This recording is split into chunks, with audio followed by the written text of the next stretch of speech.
Good morning, cholleros. Out in Cerritos today. You know, somebody asked me, is Cerritos the next Malibu? And there's some good and there's some bad in Cerritos. I'm showing somebody around today. So you got Cerritos, you got Todos Santos, you got Pescadero. You know, Cerritos is where a lot of the condo development is going in. These are super nice, by the way. This is beachfront. They started selling these at $350 a couple years ago. Just come up here. But there's a lot of construction coming in here. Condos, you know, and then up above you have Pescaderos and Todos Santos, and a lot of people say that those areas are, you know, less is happening. So this area, Cerritos Beach right here, swimmable beach, surfing, I'd say it's probably 10 to 15% built out, and you're obviously seeing that change quite rapidly. You've got electric here, really no municipal water, not yet. Absolutely beautiful area, kind of looks like California in like the 60s, right? The thing with Cerritos is there's not really like a PDU, there's no like planning going on here. So it's kind of the Wild West as far as regulations and things, and that's what concerns people. But you're still getting in here. I mean, you got overcast today, so it's not really doing justice. But beachfront, you're getting in here. I think they had resales here that were going for like $850. People that bought in for $350, furnished it, lived there for a year, and then sold it, right? So you're still seeing values. So it's really good play. You're getting more options, right? That's a new condo.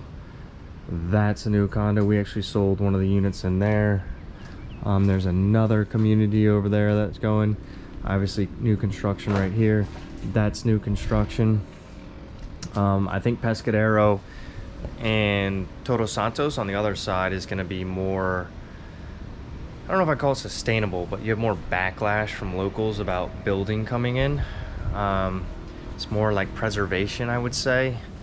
And it's a lot of high-end stuff too. I mean, it's nuts. These are still, you compare this to a place like Florida.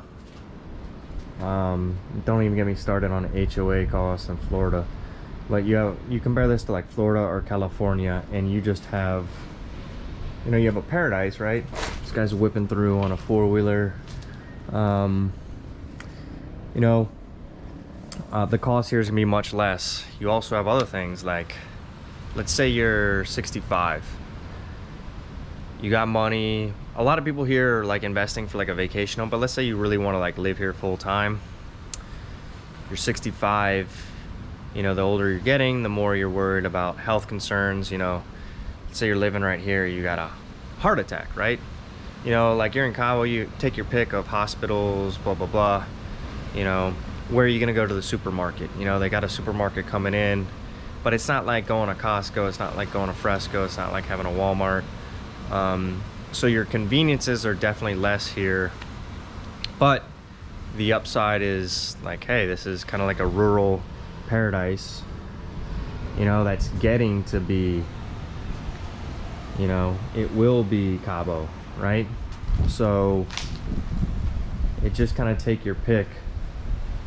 I've said this quite a bit before. The reason I like the Pacific side over, let's say, the East Cape, and I really like the East Cape. East Cape's starting to make more sense. The Pacific side is anchored by Todos Santos, whereas the East Cape is just much more scattered. But it's cooler. It's much cooler on the Pacific side than it is on. So this is gonna be, you know, I'm from New Orleans, Louisiana. It's already hot, starting to get hot there, and it's not even summer, right? This area will probably be cool at least in the mornings and night. I would say until, say, like June-ish, you know? Whereas like the Sea of Cortez side is just going to get more, it's going to get hotter quicker. And I'm telling you, I'm seeing, I think it's a boat out there. I'm kind of mistaking that as a whale, but for a good 3-4 months out of the year, you'll be able to see a lot of marine activity and whales here. But anyway, I just wanted to film a short video doing a little tour. It's Sunday. Got some people in town that are looking. We just had a conference and a lot of people were talking about the growth on the Pacific side. You know, where's the growth moving outside of Cabo, East Cape and Todos Santos? Well, which one is better for you? You know, you can't really find that out from the internet, man. You have to like talk to somebody and say like, hey, what are your goals? What's this? I know a lot of people, they'll look at a piece of land in the East Cape and I'll be like, hey, I want this. This piece of land, $100,000. I'll be like, okay, Bill, like put your wife on the phone. Be like, hey, Susan, would you be okay living off grid, not being able to use your hair dryer, not be able to have like Netflix or AC? And she's like, hell no. You know, and then you have the lack of municipal services, hospitals, things like that. So this all comes into play. Once again, Cerritos right here, swimmable surf right here. It starts to get a little rough. So the Pacific side is not all swimmable. Pretty much all of the East Cape side is swimmable. The farther you go up the peninsula, generally the calmer the water is. Like you get up to Loreto, you know, and you start calling it Lake of Cortez, especially on calm days, because it's just paddle boarding. You know, some of the lower places you got surfing, things like that. But anyway, I'm gonna keep this one going. I just wanted to shoot a short video for you guys, just kind of going around this area. I love coming here, seeing what's going on. I have quite a few clients that are buying up here too, so if you need any help, just reach out, all right?